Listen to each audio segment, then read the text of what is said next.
Let's talk about men. You're known for being someone who pioneered, is maybe a strong word, but certainly led men's group in the early days, in the early 90s, before it was fashionable, maybe a bit taboo. What was your initial impetus for that, and how did you get into that? I stumbled into it. I mean, I was training to be a therapist, and someone said there was a volunteer position going at a domestic violence project that involved running groups for male perpetrators. So I didn't go looking for it. I mean, I suppose part of me responded to that because a lot of people might have said no. It wasn't until I'd been doing that a year or two that my mum told me that my dad had been violent towards her. So maybe there was something I was resonating with unconsciously. And around about that time, I suppose maybe a few years afterwards, my maternal grandfather died, who I was very close to. I just found I liked these guys. I'd grown up not liking men very much. I'd had a very difficult relationship with my dad, who was very absent, and when he wasn't absent, we didn't get on. I was a big disappointment to him. He was, very sporty and academic, or wanted me to be anyway, which wasn't who I was. But I just found that I liked these guys, and the more I got into it, then I started to run my own groups privately, and I was never on a mission. I was saying to you before, I've got no interest. I hope I'm not part of any fucking movement that'll have me. But I don't consider myself part of the men's movement, whatever that is. I mean, they seem about as cohesive as ISIS to me. I mean, where are they? I don't know.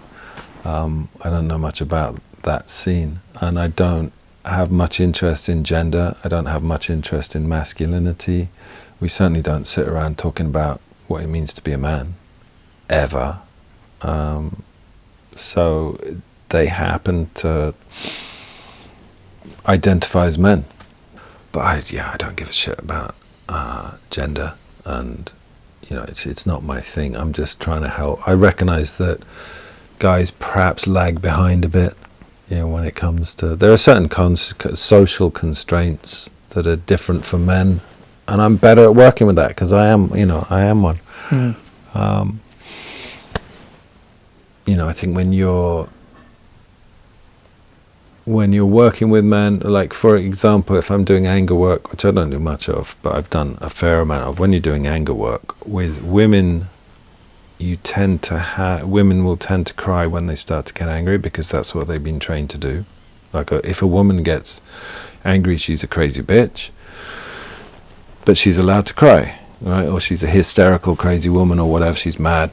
A man is allowed to get angry but not allowed to cry. So that's about as far as my interest goes, is just in trying to break past the social programming that limits people or compromises people.